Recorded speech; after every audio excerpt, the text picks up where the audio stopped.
الحمد لله رب العالمين والصلاة والسلام على خاتم الأنبياء والمرسلين وعلى آله وأصحابه أجمعين فأعوذ بالله من الشيطان الرجيم بسم الله الرحمن الرحيم ما كان محمد أبا أحد من رجالكم ولكن رسول الله وخاتم النبيين صدق الله العظيم وقال النبي صلى الله عليه وسلم أنا آخر الأنبياء وأنتم آخر الأمم.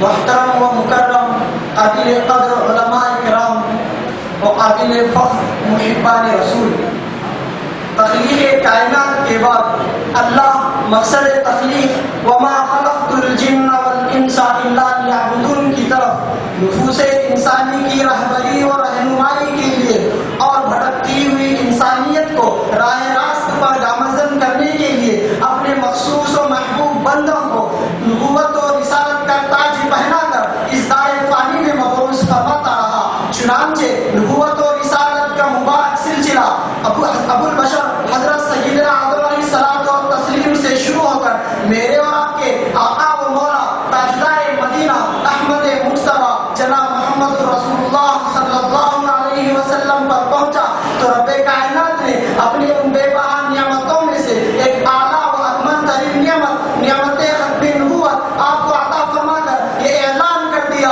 الیوم اکملت لکم دینکم واتممت علیکم نعمتی ورضیت لکم الاسلام دینا. عزیزان گرامی، یہ مسئلہ ختم نبوت ایک ایسا مسئلہ ہے جس پر تمام امت کا اتفاق ہے، لیکن انگریز کے ٹکڑوں پر پلے پھولنے والے اوصاف ذمیمہ افعال قبیحہ افکار فاسدہ کے مجسم آدیانوں نے اس مسئلے کو لے کر امت کے اندر اختلاف و انتشار پیدا کیا اور بھولے بھالے مسلمانوں کو گمراہ کرنے کی ناپاک سازش رچی. بزرگان محترم، سب سے پہلے میں آپ کو ایک نقطہ بتاتا چلوں کہ اللہ نے اپنی نعمت عظمیٰ یعنی دین کو کیوں مکمل کر دیا اور سلسلے نبوت کو کیوں کر ختم فرما دیا. غور سے سنیے. انبیاء سابقین الگ الگ علاقوں اور مخصوص قوموں کے لیے مبعوث ہوا کرتے تھے، اسی طرح ان کی شرکت بھی دائمی نہیں رہا کرتی تھی. نیز پچھلی امتوں میں نبی اور رسول کو جو کتاب یا صحیفہ ملتا اس کو سند دوام نہیں ملتی. اس کے برعکس ہمارے نبی کو جو کتاب الہی ملی اس کو سند دوام نہیں ملی. قرآن کہتا ہے انا نحن نزلنا الذکر وانا لہ لحافظون. نیز ہمارے نبی تمام عالم کے لیے، عرب کے لیے، عجم کے لیے، ہندی کے لیے، عراقی کے لیے، غرض یہ کہ اس روئے زمین پر قیامت تک پیدا ہونے والی تمام نفوس انسانی کے لیے پیغمبر بنا کر بھیجے گئے، جس کی عکاسی میں قرآن بھی گویا ہے قل یا ایھا الناس انی رسول اللہ الیکم جمیعا. اسی طرح پچھلی امتوں میں دین کی تکمیل نہیں ہوا کرتی تھی، لیکن اس امت میں دین اسلام کو ہمیشہ ہمیشہ کے لیے پسند فرما لیا گیا. الیوم اکملت لکم دینکم واتممت علیکم نعمتی ورضیت لکم الاسلام دینا.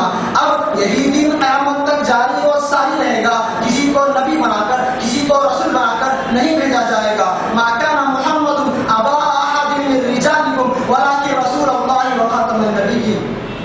بزرگان محترم، جہاں قرآن عزیز عقیدہ ختم نبوت کو بیان کرنے میں وضاحت و صراحت سے کام لیا ہے، وہیں احادیث نبویہ بھی عقیدہ ختم نبوت کی تبیین میں عیاں و بیاں ہے. چنانچہ ترمذی شریف کی روایت جلد نمبر 2 کتاب الرؤیا میں حضرت انس سے مروی ہے، نبی اکرم صلی اللہ علیہ وسلم نے ارشاد فرمایا ان الرسالۃ والنبوۃ قد انقطعت فلا رسول بعدی ولا نبی بعدی. یقیناً رسالت و نبوت منقطع ہو چکی ہے، میرے بعد نہ کوئی رسول ہوگا نہ کوئی نبی. اسی طرح مشکات شریف کی مشہور روایت ہے، حضور نے فرمایا لو کان بعدی نبی لکان عمر. یعنی اگر بالفرض نبوت اور رسالت کا سنہرا سلسلہ جاری رہتا تو خدا کسی باقی اسلام، رہزن ایمان، رفیق شیطان، مردود زمانہ مرزا غلام احمد قادیانی کو مبعوث نہیں فرماتا، بلکہ شیر اسلام، خاتم فتنہ، دافع شیطان، مراد مصطفیٰ، مصیب الرائے عمر بن خطاب رضی اللہ عنہ کو شرف نبوت سے سرفراز فرماتا. لیکن نبوت کا سلسلہ سلسلہ منقطع ہو چکا ہے، اب کسی کو نبی بنا کر نہیں بھیجا جائے گا۔ عزیزان گرامی، آئیے عنوان دے دوسرے جز اجراء نبوت سے متعلق قادیانی دلائل کے جوابات پر نظر ڈالتے ہیں۔ صاف بات تو یہ ہے کہ ان احمقوں کے پاس کوئی واضح دلیل ہی نہیں جس کا جواب دیا جائے، لیکن ان بدبخت اور بد نصیب قادیانیوں نے مقدس کلام کی مبارک آیتوں میں من گھڑت تحریفات کر کے بطور دلیل پیش کرتے ہیں۔ چنانچہ سورہ اعراف آیت نمبر 35 یا بنی آدم اما یاتینکم رسل منکم یقصون علیکم آیاتی سے وہ استدلال کرتے ہیں کہ اس آیت میں لفظ یاتینکم فعل مضارع کا صیغہ استعمال کیا گیا ہے جس میں حال اور استقبال دونوں زمانے پائے جاتے ہیں۔ اسی طرح لفظ رسول یہ جمع ہے، دو سے زیادہ پر دلالت کرتا ہے۔ وہ کہتے ہیں کہ اس آیت میں اللہ رب العزت امت محمدیہ کو خطاب کر کے یہ فرماتا ہے کہ اے بنی آدم، تمہارے پاس میرے رسول آئیں گے جو تمہارے سامنے میری آیتیں پڑھ کر سنائیں گے۔ گویا حضور کے بعد غیر تشریعی ذلی بروزی پیغمبروں کی آمد کا امکان ہے، تو ثابت ہو گیا کہ حضور کے بعد امت محمدیہ میں غیر تشریعی نبی آئیں گے۔ ہم قادیانیوں سے یہ کہنا چاہتے ہیں کہ اسی طرح کی آیت سورہ بقرہ آیت نمبر 38 میں وارد ہوئی ہے جہاں فرمایا گیا یاتینکم منی ہدی۔ اس آیت میں بھی لفظ یاتینکم فعل مضارع کا صیغہ استعمال کیا گیا ہے۔ اگر قادیانی کا بیان کردہ معنی صحیح مان لیا جائے تو اجراء نبوت ثابت ہوگی۔ پھر ہم کہتے ہیں آیت یاتینکم منی ہدی سے اجراء کتاب بھی ثابت ہوگی، جس کو قادیانی بھی تسلیم نہیں کرتے۔ جب قرآن آخری کتاب ہے، اس کے بعد کوئی کتاب نہیں، تو محمد صلی اللہ علیہ وسلم آخری نبی ہے، آپ کے بعد کوئی نبی نہیں۔ اسی طرح مذکورہ آیت میں رسول کا استعمال کیا گیا ہے۔ بقول مرزا رسول عام ہے، یعنی تشریعی غیر تشریعی دونوں پیغمبروں کا امکان ہے، لیکن قادیانیوں کا دعویٰ غیر تشریعی ہونے کا ہے، یعنی دعویٰ خاص ہے اور دلیل عام، لہذا دلیل باطل ہے۔